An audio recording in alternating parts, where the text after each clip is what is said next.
Can you go ahead and spotlight me?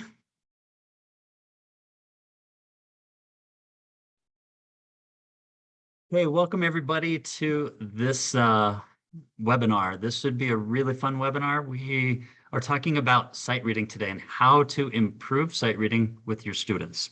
So we're going to talk about a few tricks, and we're also going to show you some really cool things that you can do to motivate your students to want to sight read better.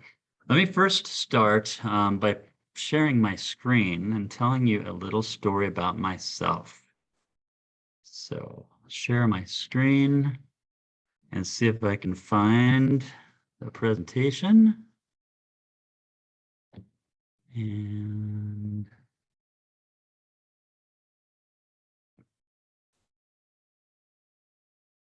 I think I started at the wrong spot. Got to go to the beginning. So from the beginning.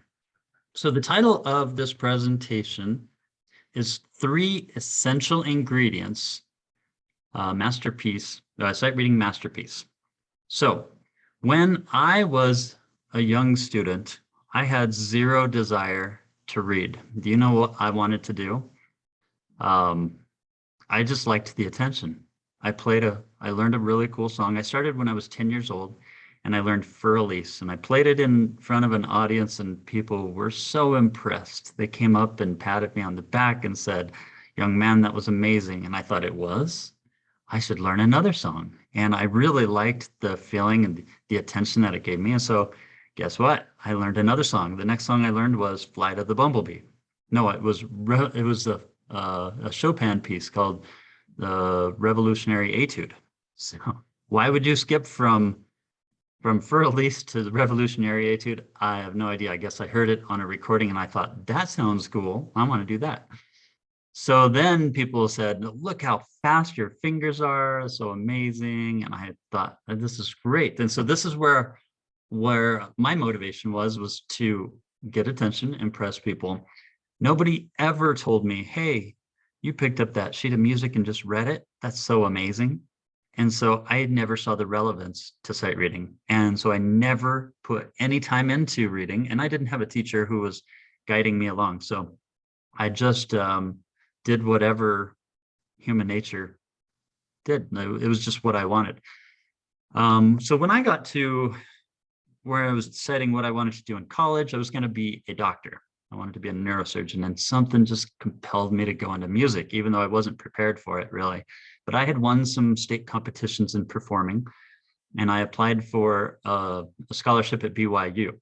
And so they listened to my recordings, they saw my credentials, and they said, "All right, this kid gets a scholarship." They didn't ask me to sight read. Some reason they just forgot to ask me. And so when I got in and my teacher started working with me, he realized that I just couldn't sight read, and he had no idea how to help me. And frankly, I don't think he had any desire to help me learn how to sight read. I just don't think he had the time. And they figured by this point, if you can't sight read, you should be out. And so he pulled me aside one day and he said, "Surely there is something else you'd like to do in life. You're never going to make it in this field of piano." Well, it was a little bit crushing to me, you can imagine, but I decided that I would, instead of giving up, I just got mad and I would push ahead and just do what I was good at. So I moved to a different teacher, and I won some competitions in composition and in performance at the state level, and went to a different school. And then I always wanted to come back to that teacher and tell him, "Hey, you remember when you told me to quit?"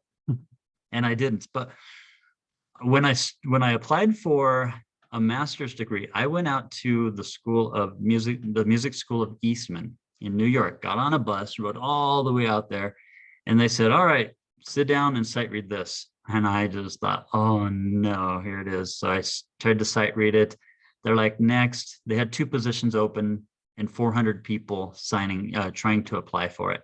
So I got back on the bus, went back, applied for some other schools. Well, one school I applied for to do my doctorate, and they said, "You can come in and apply And they were about to ask me to sight read, and I knew it.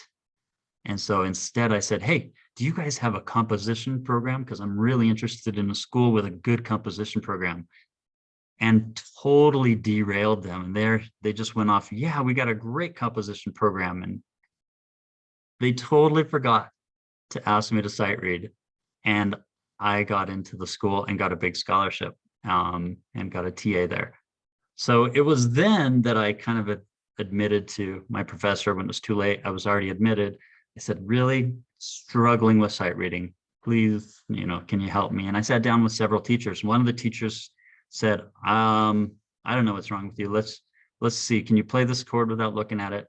I'm like, yep, played the chord. They're like, I don't know what's wrong with you. I went to another professor. He said, well, I'm not the best sight reader either. You can make it without being a great sight reader. Went to another professor. I said, I refuse to believe I'm retarded. He said, no, you're just slow to come to that conclusion.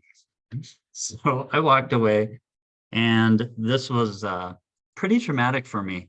And I decided at that point, maybe I should do my dissertation on sight reading and how to improve sight reading. And I decided to dedicate a large portion of what I do to learning how to sight read and helping students learn how to sight read. And so the 3 ingredients that I found, these are very essential ingredients into learning sight reading. Number 1 is desire, 2 is practice, and 3 are skills. So let's talk about desire, and why is it in first place? The student really needs to see the relevance. Why? When I was younger, I did not see the relevance. I wasn't going to go into music. I preferred basketball and football, and I was going to be a doctor. I didn't see the relevance. Why would I do that when I could learn some really cool pieces and get some praise? I never needed to see it. The second thing is they have to want it. So that desire has to be really strong. There's a cool story that I like, that somebody wanted to learn really bad from the world's greatest philosopher. And so he traveled half the world to go see Plato. And Plato said, hey, come over to the ocean here. I want you to look down into the ocean, see what you see. And he looked down, and Plato grabbed him by the back of the neck and pushed his head under the water and held him under there until he struggled and struggled and struggled, and he almost died. And finally he let him up.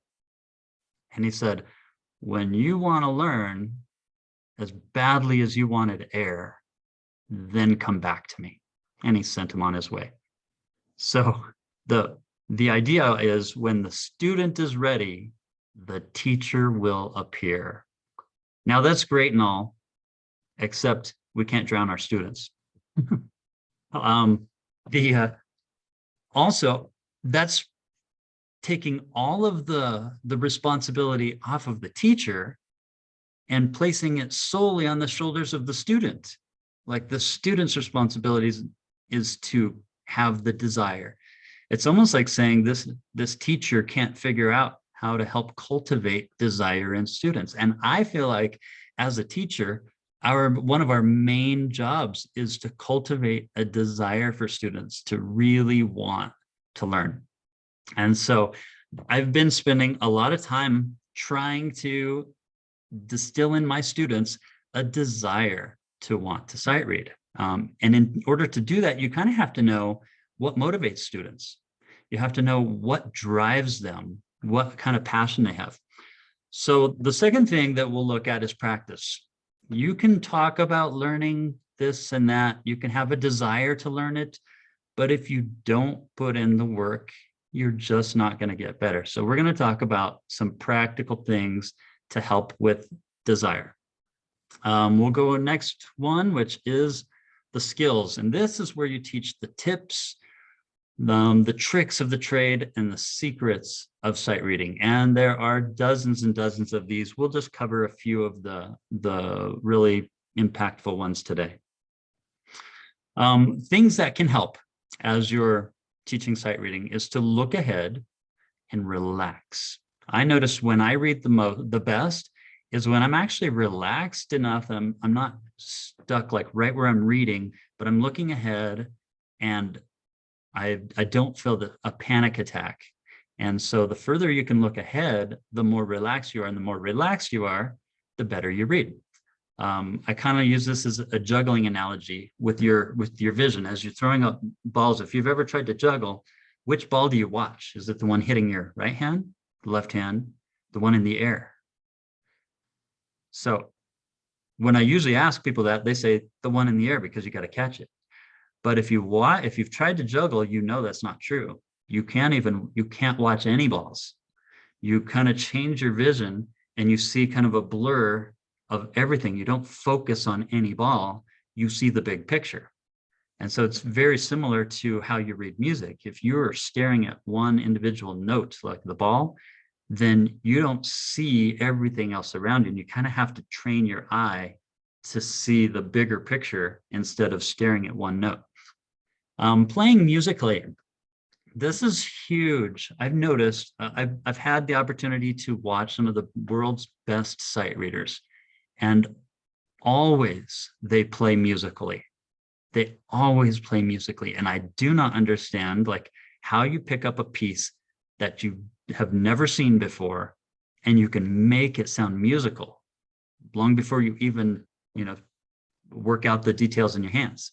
And so as I have tested that, and focus on playing musically as I read music, it tends to change my focus from notes to music, what you're trying to create. And I don't know what it does, but it just makes reading easier. So not only am I playing more musically, but I'm actually more accurate with the notes at the same time, which is really a cool effect. Learning patterns. Now this takes time, and you have to see patterns and practice patterns to be able to learn patterns. And there's there's so many patterns. You can never learn all the patterns. You just get better and better as you go. A fourth thing that really helps is leaving out the right things. You can play the wrong notes and it just doesn't work. Or if let's say you've got a soprano and a bass line, what do you leave out? The soprano or the bass line? You usually probably will play that melody in your right hand and then occasional notes in the left hand to fill in, depending on what your purpose is. So learning which things to leave out is another skill that you can teach your students. Looking at desire. Now we talked about desire being the number one thing. How do you get your students to want it? And want it? Have you ever tried teaching students that did not want to learn? It's like pulling teeth. I don't want to. You can get them to learn, but the students that want to learn so much faster, and they're so much more enjoyable to teach. So if you spend your time on cultivating a desire, that's far better than just push, push, push, and having them fight you the whole time. I understand the desperation. Like sometimes you just, the parents paying for the lessons and the kid doesn't want to do it and you just have to push through. But take some time and step back and see what that kid really wants and try to create a desire for him to learn. This is a very interesting study that I did back a few years ago.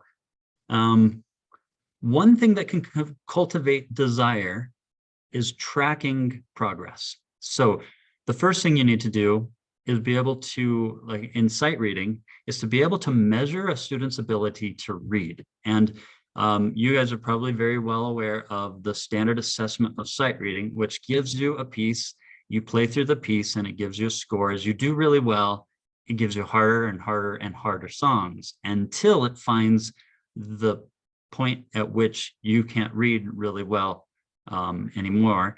And then it gives you a score on how well you sight read. And so you can take that score and you can track that. So if you haven't taken that test, you can just go to sightreadingtest.com. It looks like .com on here, but it's .com. And you can take that test for free, give it to your students, and that will help you find their sight reading point at which they are right now. So this is a study, very interesting study I did in 2018 on sight reading growth at a university class piano. And so what we did was we took the students from the sophomore year. So the sophomore year here are in blue.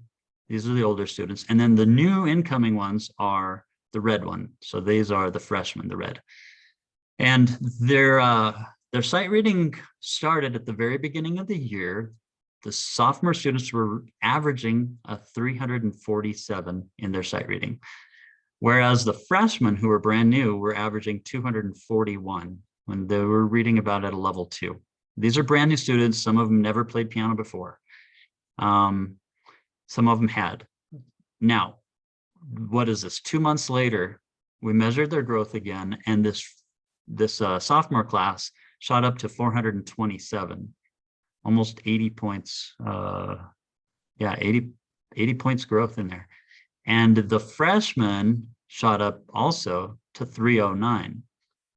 A month later, we took their scores again and noticed the freshman scores didn't go, or the sophomore scores didn't go up very much. The freshmen went up a little bit more.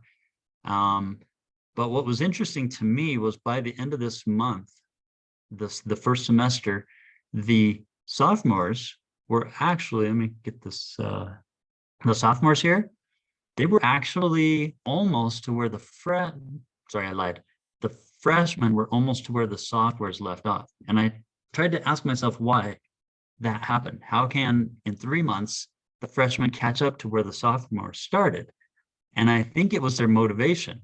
They saw that we were doing a study and we were tracking their sight reading growth, which made them want to do better and catch up with the sophomores. So if you track your students' growth, that alone will give them a desire to want to improve. You can see this chart here from the Sasser where I track all my students' growth. What's interesting here is you can have, the first thing it does is it shows to them that reading is so important that you are going to track their ability to read. Number 2, it shows that they will be held accountable. And so when you hold people accountable, they tend to work much better. Third is it helps you set goals. You can say you are at this point, you want to set a goal to improve to this point, and it gives them a way to measure their growth. And then of course, it gives them relevance. It makes them think, I want to do this. I took a look at this relevance one, and this student, Jacob, was one of my students, and his score was 464 at this, or 65 at this point. And what was interesting was his friend Akash was right here at 481. And I remember him looking at this thinking, I can catch Akash. And that was his motivation to want to read. Now, he could have had a higher motivation, which was, you know what, if I improve my sight reading, it will make life really more enjoyable. I'll find joy in this new skill that I've had. But kids sometimes don't think in the big picture. They see what's right in front of them. And this gave him a relevance where he could work toward a goal, but in the end, he's really developing a skill that will provide him joy. But I had to use this to really motivate him to move. You can track your students in groups. This often helps get them motivated. They really like to see where other students are and where they're going.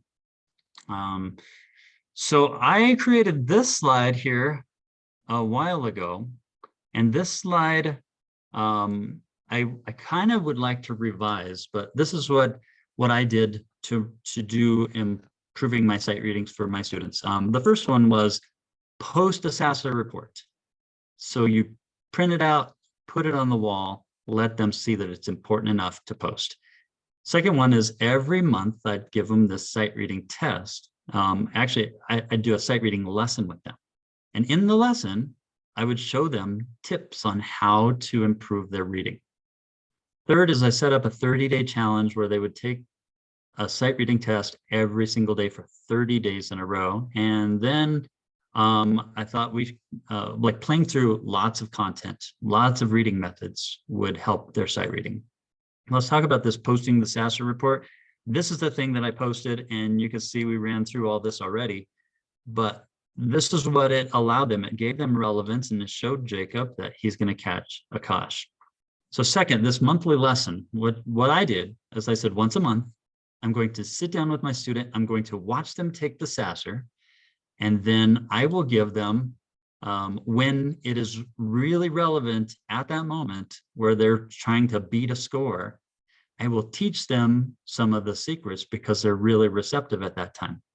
So some of these top 5 sight reading tips. Number 1 is read, read, read. This is always going to be your best thing. If you can motivate them to read a lot, that will improve their sight reading more than anything else. Number 2, I taught them not to look at their hands. Now, this is a hard one to teach.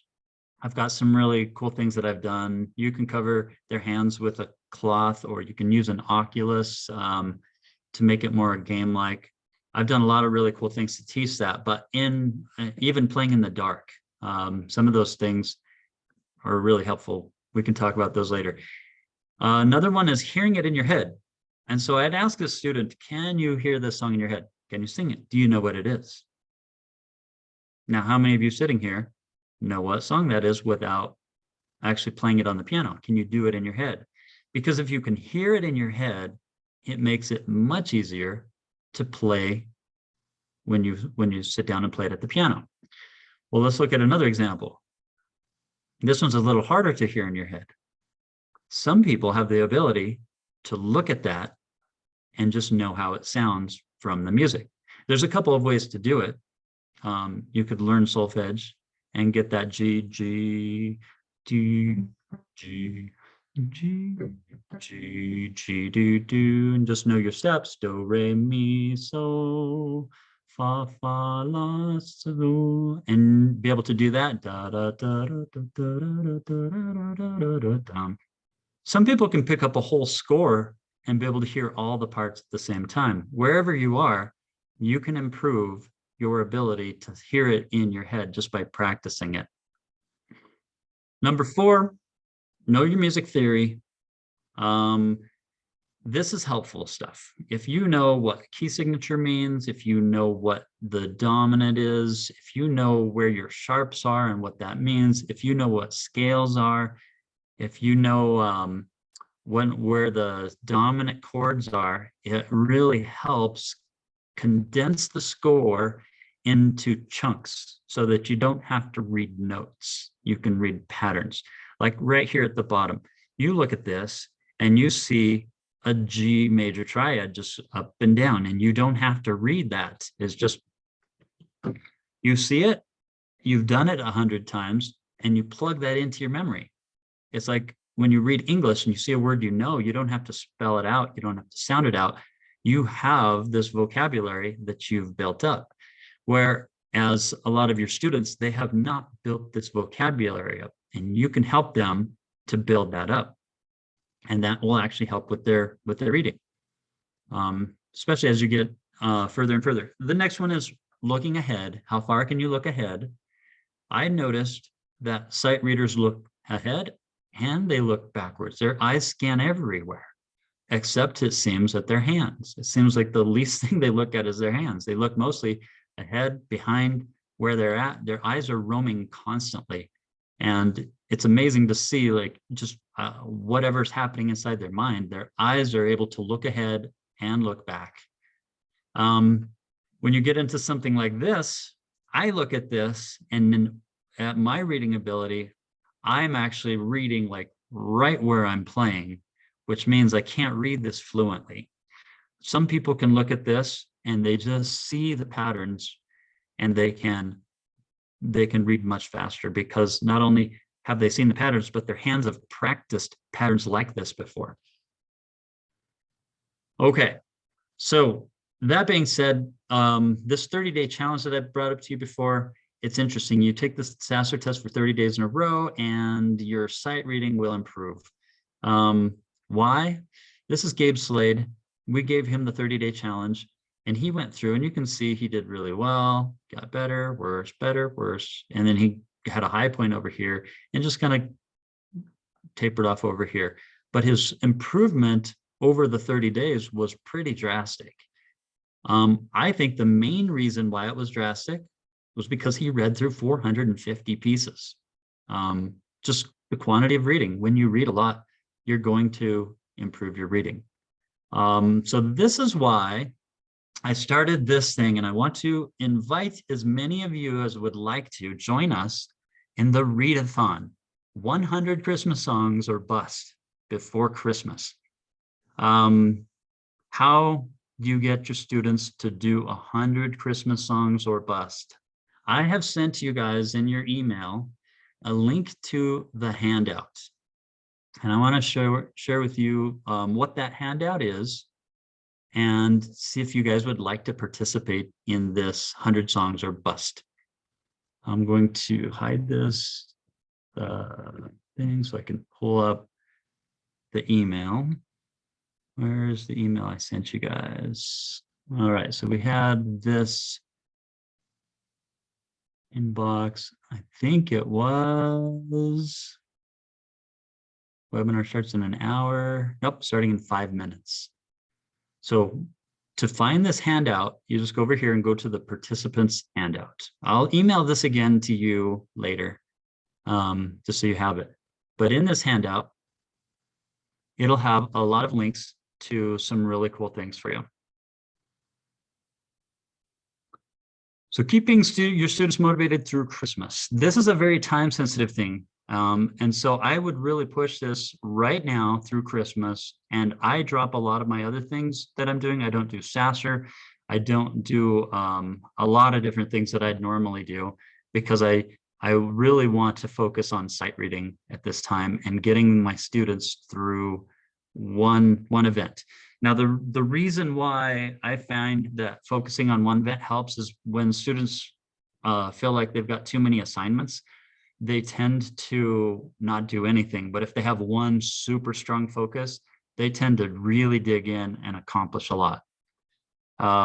Reading events, that is the Piano Marble Christmas Challenge. And you can get in there, and there are hundreds of free songs in there. So there is no cost. The students can do this for free, and they can go in. And I have this little chart on my board that you can see here.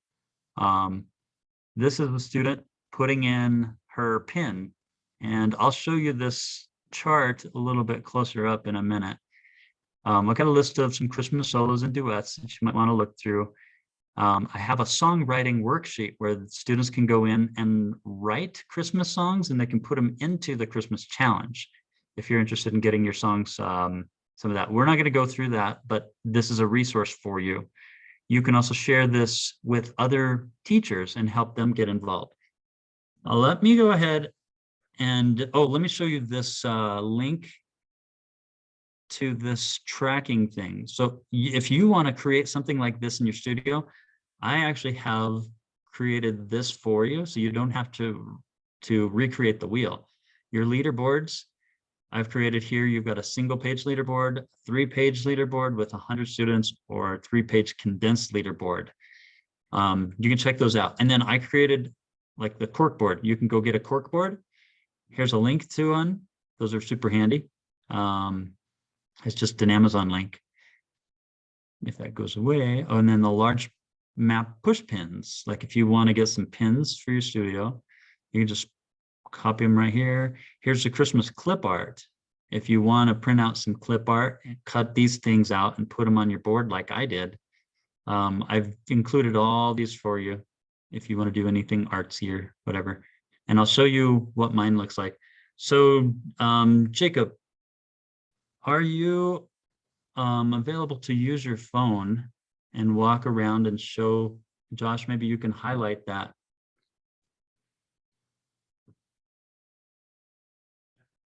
You log in on your phone, and then Josh will highlight you so you can show what we do in the studio here.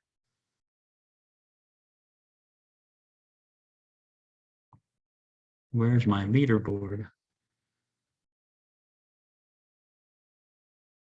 Okay, while Josh is doing that, let me show you the leaderboard. So over here, Josh, can you go ahead and have Jacob spotlighted? Recording in progress.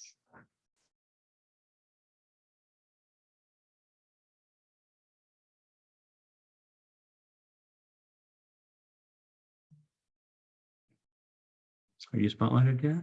Awesome. Okay, so let's come on over here. And then you have to be unmuted. Okay. All right. Josh, are you here? Good. Yep. Yeah. Turn the cue. Now you can do this. I did it without using piano marble. You can just track your students in any way you want. If you want to have them just play through a song, and then take a pen, take the name of your student. Go ahead and come in here close. You can see I've got the names of my students at the top, and 100 is their goal.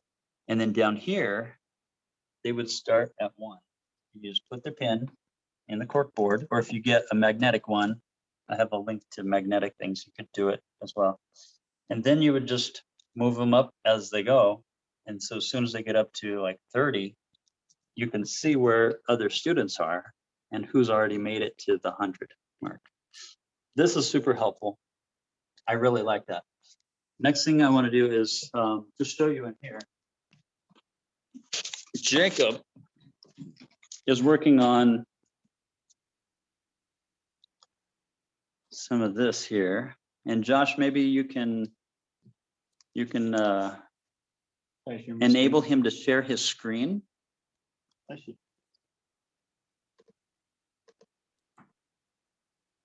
They're working? Yes. And Josh, I can't hear you. Maybe you can unmute yourself. Give us some feedback. Yes, it's he's sharing his screen now. Okay. All right. So Jacob is in here in the Christmas challenge. Go ahead and close that. If you just type in Christmas or just open this very first Christmas one, you can see, and Josh, let me know if you can see his screen. We can. Okay, good. Let's go, Jacob, up to just that very first one and show us, maybe zoom in on your screen so we can see really close how many tickets you've earned. You close that and go back. Like over here? Yeah, so if I just pinch this and look, you can see he's earned 56 tickets in this bundle already out of 2,045 possible ones.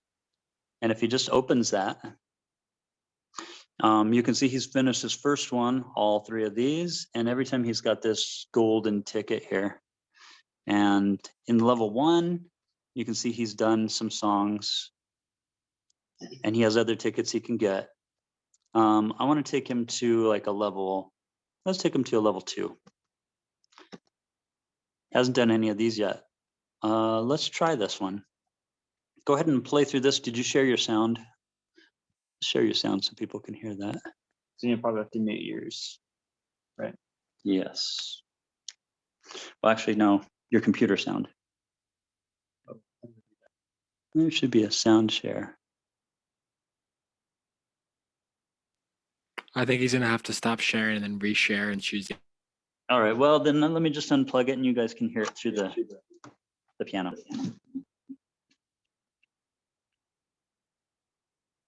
All right, can you turn this sound up? We're getting some feedback. So you're gonna have to mute your computer. There we go. Oh, that's not mute your computer. Let's see. How do we do this then? I'm gonna have to mute this one. Where's your mute button?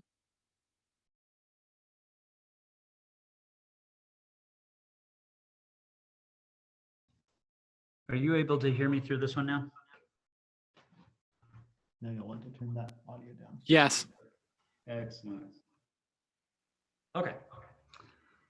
Go ahead, Jacob. Play Jingle Bells. Yep, good luck. 1, 2, set, go.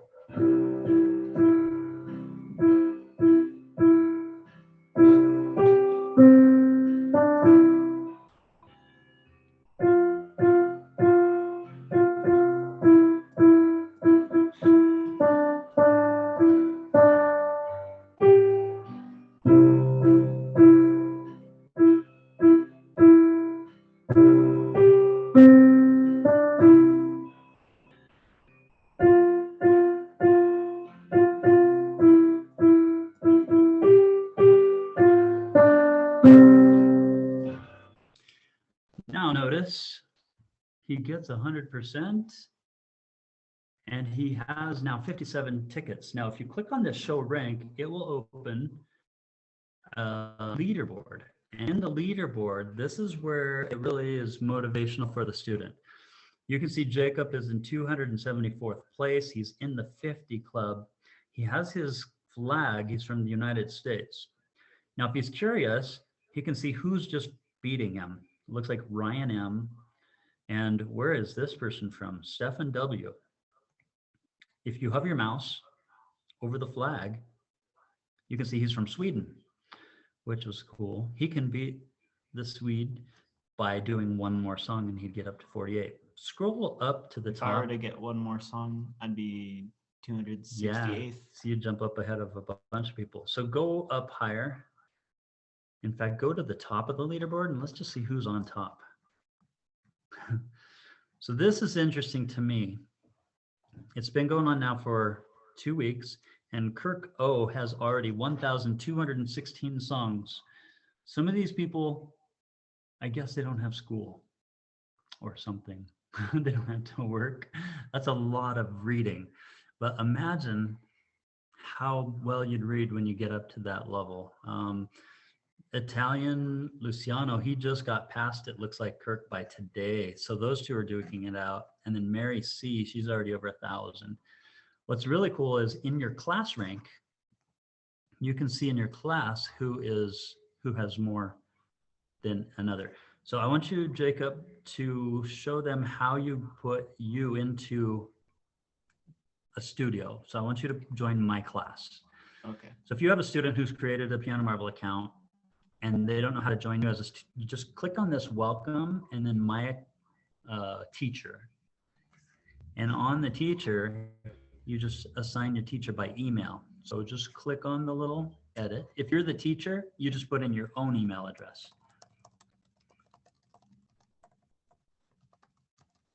And then Aaron Gardner. So it looks like it worked. Now go to the leaderboard, refresh,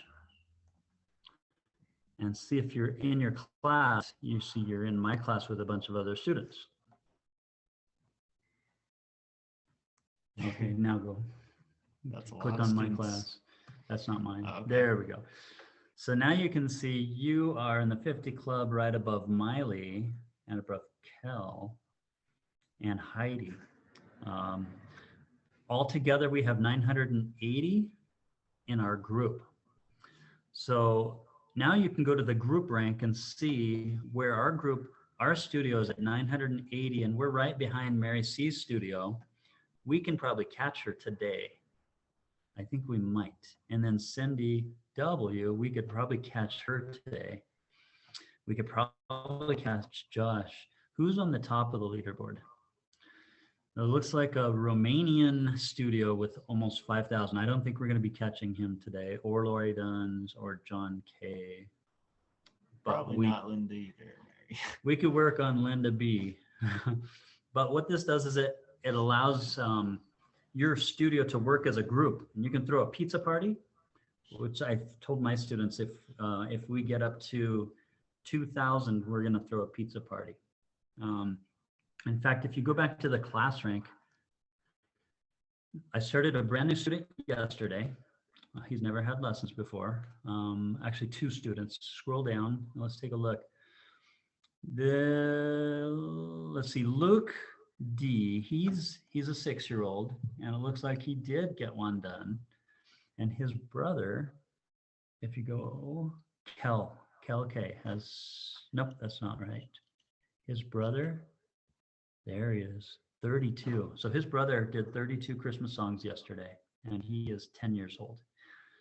So he is set to get up to 100. He did that in one day.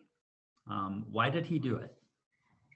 We're talking about the motivation. Why did he learn 32 Christmas songs, brand new student, never played before? Why did he do that in one day?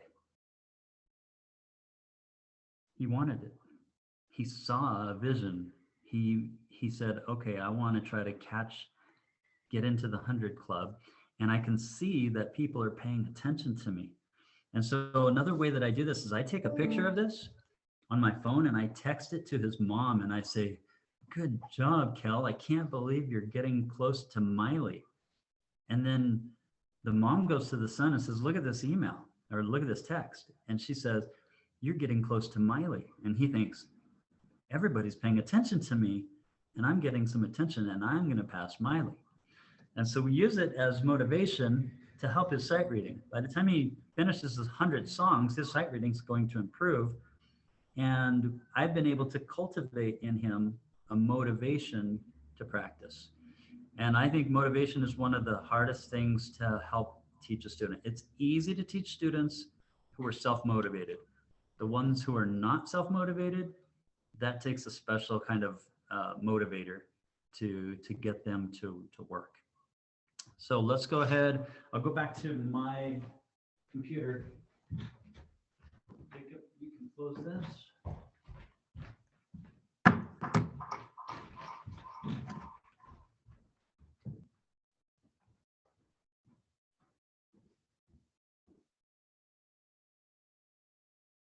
And I am back.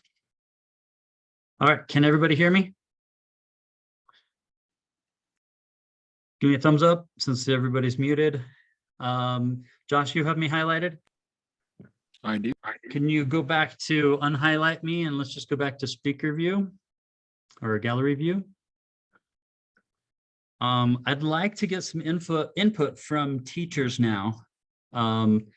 Like, is 100 too big of a goal to ask your students to do 100 songs by Christmas?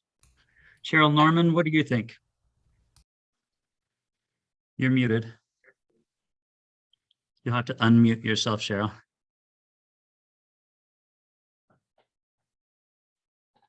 You're still muted. Try holding down the space bar. There you go. I'm going to, okay, can you hear me? We can hear you. Okay. Thank you so much, Aaron. I'm going to do this with my students. We have master classes this week and next week. And I'm going to just sit them down. I now have 5 keyboards and 5 computers that they can work on. And so I'm going to have them in groups of 5 and then sit them down at the keyboard, have them do the Christmas, challenge. Is that tonight? And also show them how to do the sasser, those who don't know how to do it. Yeah, can you put I would actually recommend not adding the sasser yet, like save that till January. Because just do the Christmas challenge. I mean, there's plenty of reading to do with just a Christmas. If you spread them too thin, then they're just gonna have less motivation. But if you can put a target on my back and say, you guys open the leaderboard, look where Aaron G is. Our goal is to catch him. Ready, set, go. And then turn them loose. And okay. Then, I'll show just that do the leaderboard throughout the lesson. I've got 2 little pair of twins that are 5 years old that do the method lesson 1 over and over and over every time they come to class, to lessons. While I'm teaching one, the other one's on piano marble doing that lesson 1. Are there some simple Christmas songs?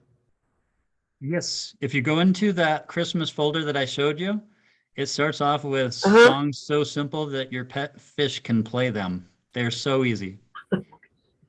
Okay. Thank you. You're welcome. It should be a very fun experience. And I would just stay in the class with them and just pull up the leaderboard and cheer them on like a volleyball game. Okay. They'll love the attention. You know what else they love is when you lead by example. On the leaderboard, you can see I have 250 songs that I've played through. I'll do some of the easy ones just to get a bunch of tickets, but then for fun, I'll go into the hard songs, like do some Hal Leonard Christmas piano solos or stuff. And those are fun for me because they're more at my level. and they're more of a Okay. challenge. Sometimes it takes me like 3 or 4 times to get it to 96%. When I get into level 5, I think it might take 5 or 6 plays through. Josh said he was doing level 4 and it took him 2 to 3 times on level 4. Have you gotten to level 5 yet, Josh? Yes, I have. And how long is it taking you to pass them off? A couple times, few times. Very good. Yeah. Cami, tell us what you think. You've got some younger students. Is 100 too much to ask? So I do have some beginner students, young and old, and the reason I love the Christmas challenge for this idea of 100 is because there's so many level ones songs for them to do. Because like in the Halloween challenge, I remember there were just a few level ones, and then they hit kind of a wall around level 2, level 3, these beginners. But in the Christmas challenge, there might even be 100 tickets in level There's 1 over pieces 100 tickets, I alone. believe. Yeah, so I absolutely doable. And some of my students are like a couple days into piano, and so maybe they've only done 10 tickets or something. But Let I me think over, hmm? let me share my screen and let's take a look at the leaderboard. So Yeah. we're here at the country. I want to go to the group, and we're going to look for Cami's studio. Cami, what do we look for your name?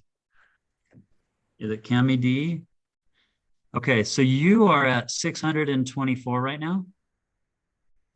Yeah, You're sorry, I muted. forgot I was muted. Yeah.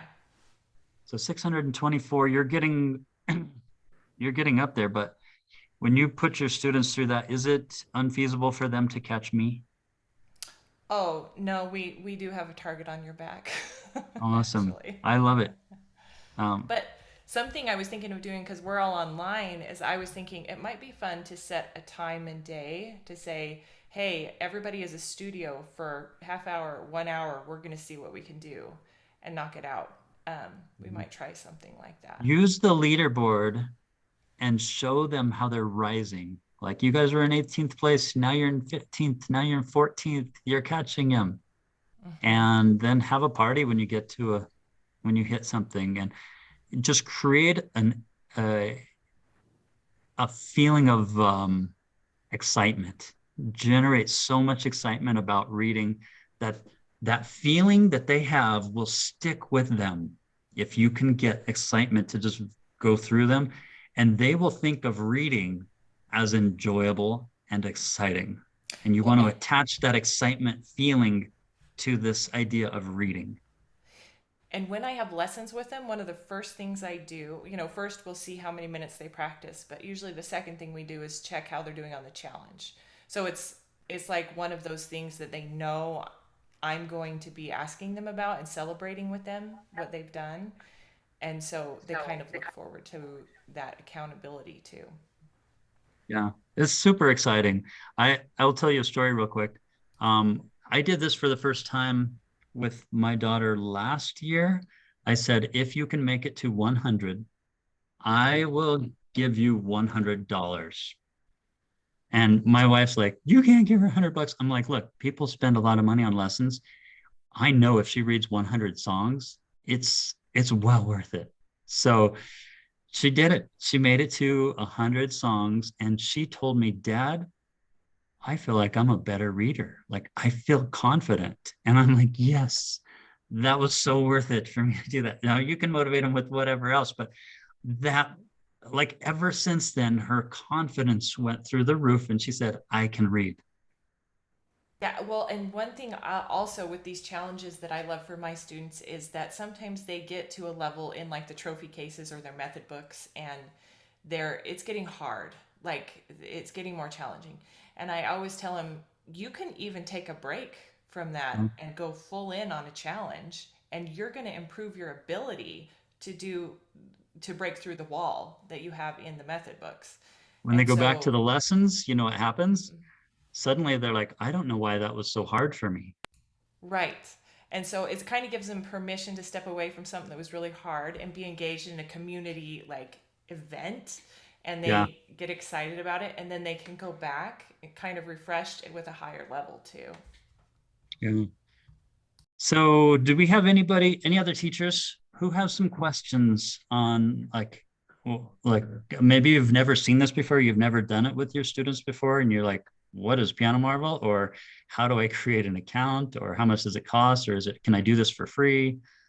Becky.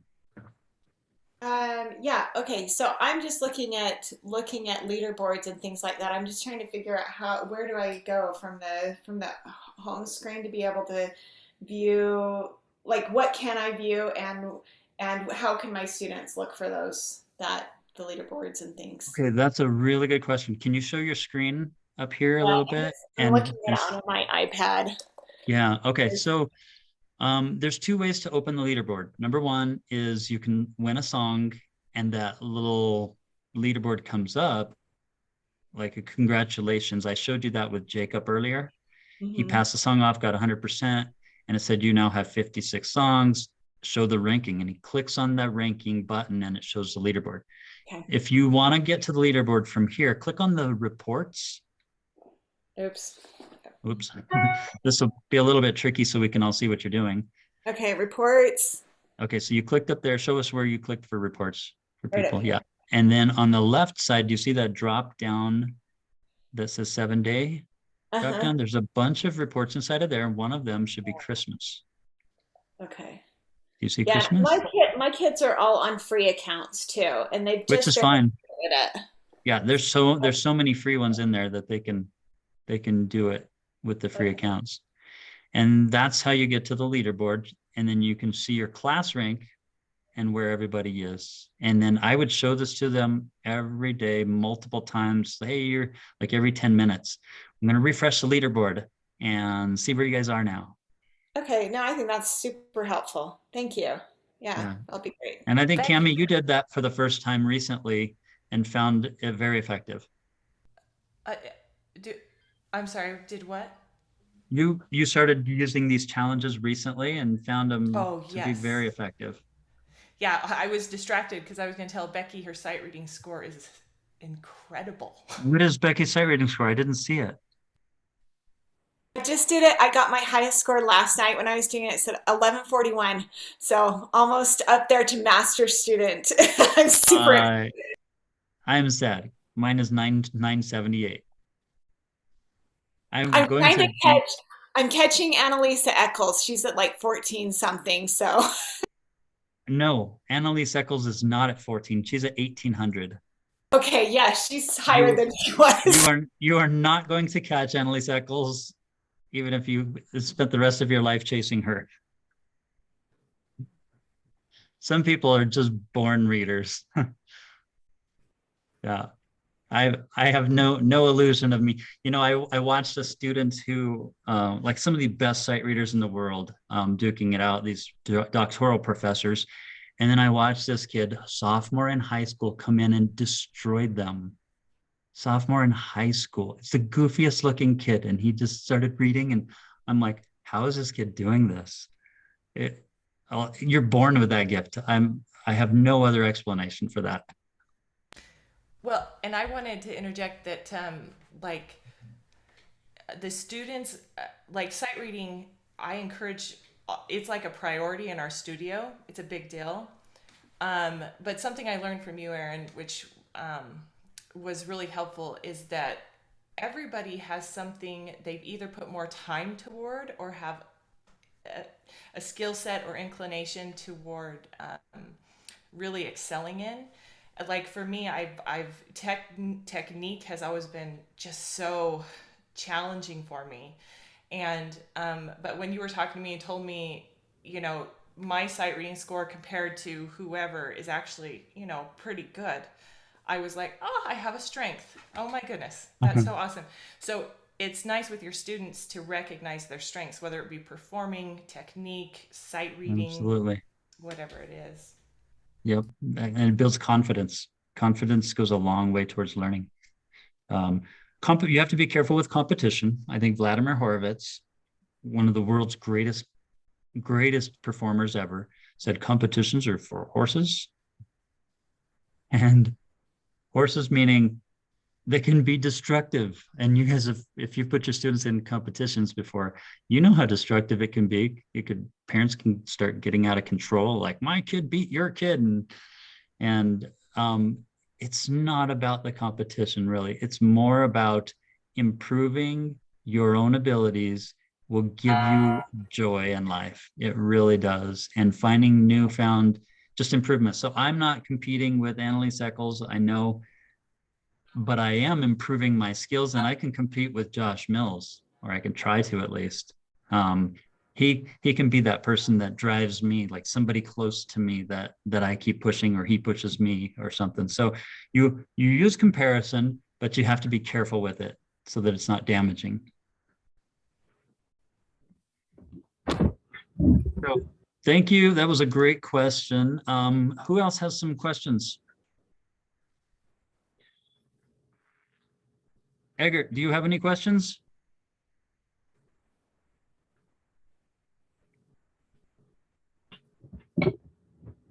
No, I am not have. Eggert, what do you think about the addition of the country flag? I like that. I have started to practice that, or I see the Danish flag, and I'm proud of that. Huh? What country are you from? I'm from Iceland, but I live in Denmark. And where are you on the leaderboard? I don't remember. Oh, you can see that there probably. Let's take a look.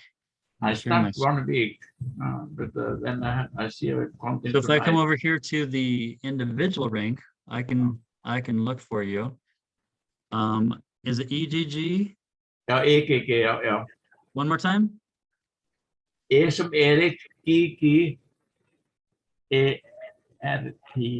One more G. Can you see that? Is this you? Yeah, this is mine. And there's your flag, Denmark. Denmark, yeah. Dennis. Yeah. Okay. And there's another one. So you have a fellow I don't know him, but there's a man. I come over to your rank, like the studio rank or group rank. Yeah. I look for you. I don't see you. Do you know why?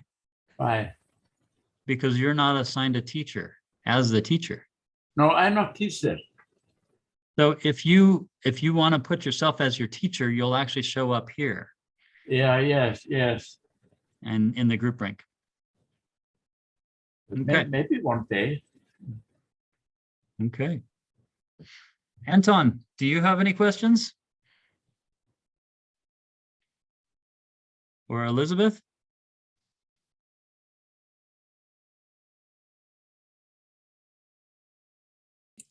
So, Aaron, remind me how you get on. You have to have Wi-Fi for your keyboard, right? And oh, well, we'll have to just talk sometime, okay? Okay, so you are trying to remember how to plug in your keyboard to your iPad or your computer. Right. Okay. Yeah. I can walk you through that if you want to just set up a time with me. If anybody else would like to set up a time, I'm happy to just go in and Zoom and get you started, save you time, because sometimes the hardest part is just getting through the process without somebody holding your hand. Right. I'm scared of it. Okay. Well, let me just reach out to you afterwards, and we'll just do it together. All right. Thanks. Hey, Aaron. Excellent.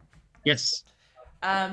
Just asking for an update on the acoustic function. The acoustic piano, so you don't have to actually plug into your digital piano. Yes. It is like I can use it on my acoustic piano. Josh, you've been doing it, right? Yep. Josh has been working on this for how long now? A year. A year. I'm going to turn the time over to Josh. Tell us when it's going to be ready. When can we do this with our acoustic pianos? I don't have an answer. Soon. We hoped it was a year ago, but we're working really hard to get it done. There's some really cool things going on, and I'll be excited for Cami and everyone else to get to use it. It's really cool. So He Hey, didn't Josh. answer your question, did he? Hey, Josh. Just curious, because I know there are other tools out there that also can read acoustic. What is going to make this different than what's already out there? well, we do have some cool little like kind of trade secrety stuff going on inside of how it's reading it based off of our software. So it is going to be, we hope to be more accurate. I will say last week I did a test with the acoustic, and it was kind of a stress test just to see what it could do, and it was in its pretty primitive form, but it was reading a lot of stuff from a Mozart sonata. So it was reading my piano, a lot of notes from a Mozart sonata, and it's the model that it was using was only like a monophonic type of environment. So it's only supposed to be reading one note at a time, but I mean, it was reading, 4 or 5 different notes at a time. So we're very hopeful that it's going to be The goal is to get really up to 6 robust. notes at a time. Yeah, really robust, and it's all based off of. The other thing that that is very different is if you've tried like Flow Key or Simply Piano, they can read okay. It's a little frustrating because it's not perfect and you can't get your 100%. But at least they've got a start, and it's pretty good. I mean, it's always going to be better if you plug in, but ours will be more accurate, and it will also display something that nobody else can, and that is feedback on the page, because we are converting audio signal to MIDI. And everyone else just compares WAV files, and so they can say you're about a 93% accurate, but they can't tell you what you missed and what you got right and wrong. So we'll be able to actually display on the page, you played this note here, and this was late here, kind of like how you do with the digital piano. And that's kind of the big difference. I had somebody ask me if it's going to be able to detect dynamics, and I was like, "Oh, I don't know." We can detect them, but we don't assess them. Oh, okay. Okay. Yeah, and that's for a very important reason. That's kind of like an artistic thing. We don't cross over the artistic boundaries at all. It's like a typewriting test. How many words a minute can you type? Did you get the right note? Did you get it on time? We very carefully do not get into the artistry, because that should be done through a teacher, not through a computer. Awesome. That's great. Great question, though. Josh, I know you avoided the question, but what if I said, is it out of scope, like, to have it ready sometime at the end of January? Might it be, if things go well? I mean, it's definitely a goal of ours. We would like it to be ready on January 1st. So it's not out of scope. It's just this, as you Many know, unknowns. There's just a lot of unknowns. The Yeah. analogy I always use is we're putting a brand new engine into a car, and sometimes a hose or something like that is bad, and so we're just trying to make sure we can get it in there and all that kind of stuff so that it works really well and you can drive really fast. So right now So- there's leaks in the hoses. Right now there's a little bit of oil spills, but we are, we're taking it to the I'm mechanic. excited. And, I'm hopeful that at the end of January, we actually release this on iPhone and iPad. definitely, I do too. We're all working really hard to try to make it happen. I think it's going to be really awesome for That's a everyone. great question, Cami, and I think everybody had that same question. All right. Anybody have any other questions? Evelyn? You're muted. No, I'm loving everything, and I love the flags. I love But the flags. my Yeah. students are already in 100, so we're trying to bring our group up to 1,000. And I did Miley at 100 last year. I want to try to get her to 1,000 before Christmas. She's got a lot of schoolwork and stuff, but I think that would push her to a whole new level and whole new like she could go away from this contest with a super high confidence that I love reading. And man, I would love to use this as that point, that item that makes her move to that new level. Well, and I would stress that I have seen such a difference in my students because of the sight reading. I mean, I put them into all the challenges. We focus on all the challenges, and their sight reading, that means they're into their music easier. I had my one little gal, my little 13-year-old, we started in on a new piece, one of the Clementi sonatinas. And I mean, she's just moving right along. It makes cool. a difference.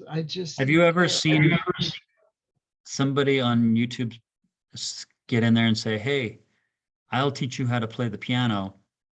Other teachers try to teach you how to read this music, and they put a big old extra, like, you don't even have to learn to read. I will show you how to play. And like, it shouldn't take you years. I'm going to show you in 5 minutes how to play the piano. Yeah. I look at that and I think, yes, I know what you're going to do, but you devalue the ability to read music. And it is so, I've been through it. Like, I know what it is like to be able to play in 5 minutes, but I know it takes time to learn to read. And I know what it feels like when you finally can read when you could not read before. And so I don't want to devalue the ability to read. And I think some people take that shortcut. Will kind of hurt some people in the long run, because it is such a valuable skill. I think reading is primary. Yeah. I think it's super important. The rest of it comes so much easier when they can read well. Yeah. So this has been fun. I think if we don't have any more questions, I need to get you guys. You can email me if you want some help, and I will set up a time. I'll go ahead and get with Elizabeth today and see if she has a time we can go ahead and get her started. Otherwise, a target's on my back. You guys pass me up, and I know it, and so I'm going to keep pushing. And I've got a bunch of students, and I'm going to tell them, you've got teachers after you. So I like to use that as motivation because it kicks them into gear. Thank you. See you All next right. time. We'll see you guys later. Have a great day, and I'll be watching you guys in the challenge.